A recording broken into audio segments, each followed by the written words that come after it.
So, my name is Christina Rolle. I'm currently the Executive Director of the Securities Commission of the Bahamas.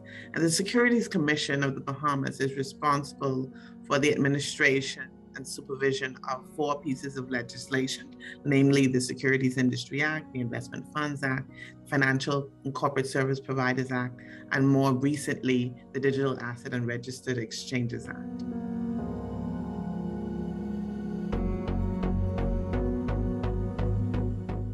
So I'm glad you asked the question, and I'm glad you asked it in the way that you asked it, because that was very, very important for us to approach our legislative developments with a particular philosophy in mind.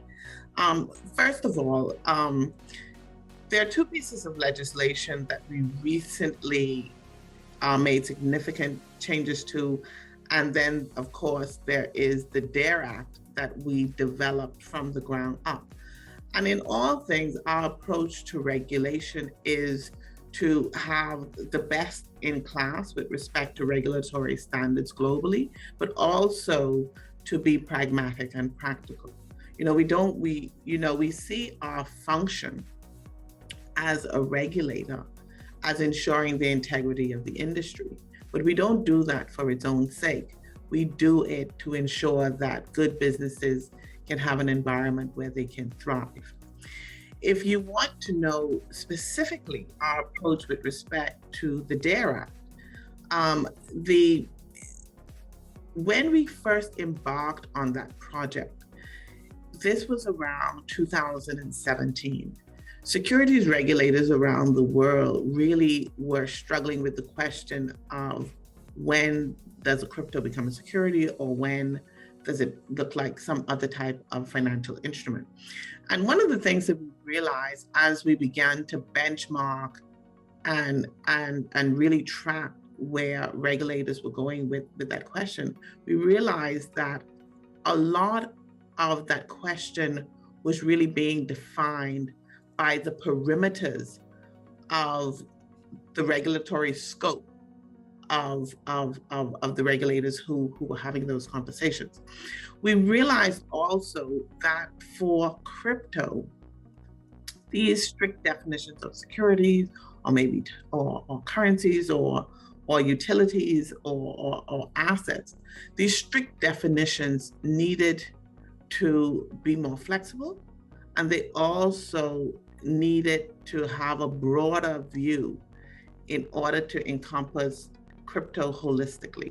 And so one of the things we determined was that instead of trying to fit crypto into the perimeter of the regulatory scopes that we already had, we decided to treat it as its own asset class and to develop it in a holistic way as its own asset class. So that was very, very important for our approach to regulation, particularly in the digital asset space.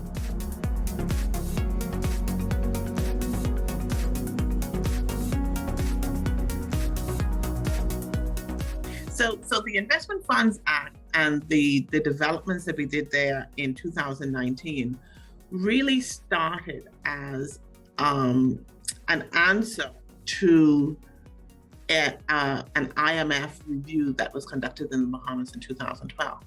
And that IMF review found that there were, I think it was probably only 3 or 4 areas that the Bahamas needed to address in the regulatory space for investment funds. However, as we began to address the concerns that were raised by the IMF, we noticed something. We noticed that really the regulation of investment funds had moved away from where it was when the Investment Funds Act was passed in 2003. So we thought that an update was critically needed at that time. And so certainly at that point, we looked at where the best-in-class regulation was for investment funds. We looked at certain jurisdictions, and we also wanted to ensure that the Bahamas was really able to operate and operate in a compliant way in jurisdictions across Europe as well as the Americas, and both Bahamas-based funds and Bahamas-based investment managers. And so it was important for us to ensure that the regulatory framework was not only robust enough to enable that, but also that it hit all of the regulatory standards that had developed since the IFA had been updated more than 15 years prior.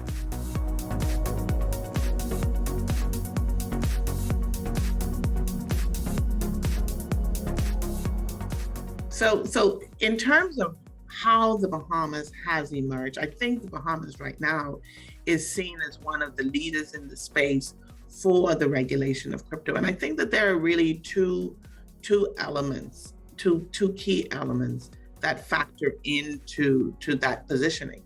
One key element, of course, is the regulation and the fact that the Bahamas is seen as having a clear regulatory framework to address digital assets. And so in bringing clarity to the regulatory space, this is very attractive to virtual asset service providers who are operating in the space, who in fairness to them, have been clamoring for that clarity for some time, and wanting to be in a very robust regulatory environment.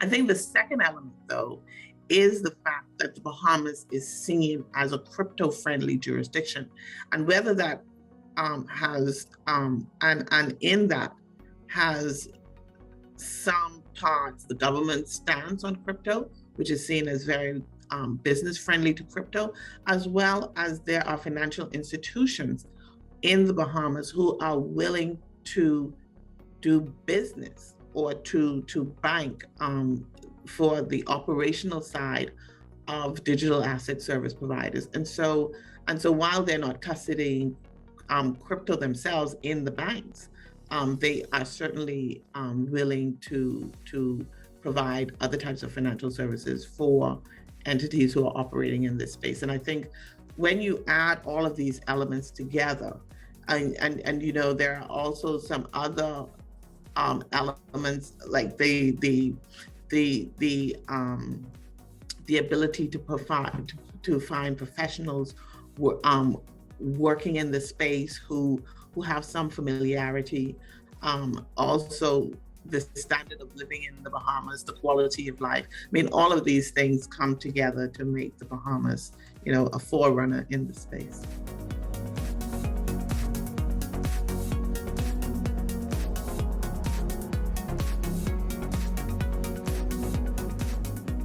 So in terms of the evolution, of course, the Bahamas wants to be a jurisdiction that is nimble in the space, both for investment funds and for digital assets.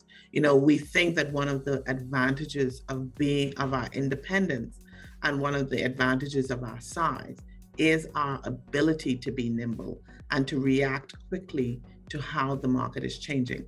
I think that, you know, the investment fund space, when you look at the investment fund space separately from the digital asset space, the investment fund space is fairly mature. And so in terms of how that space evolves, certainly the evolution, the changes will probably be at a much slower pace than in the digital asset space. The digital asset space, however, is evolving and turning into something different every 6 months or so. And so for the Bahamas, it's important for us not only to keep track of what is going on in the space, but also to stay ahead of where we see it going. At the moment, we're currently developing a number of amendments to the DARE Act, which we expect to have passed this year. I mean, those amendments will address very key areas that have developed since DARE was enacted in 2020, and this is just December 2020. So for example, when we put DARE in place in at the end of 2020, stable coins were on the scene, and they were certainly a part of this asset token category. We think now, though, that stable coins have developed in such a way that they deserve their own unique attention in the DARE Act. So things like that, as the industry and as the technology, as the use cases evolve, we see the DARE Act evolving and keeping pace with those things, and how the industry is using the technology to create products, to do things in different ways. We see ourselves keeping pace and evolving with that.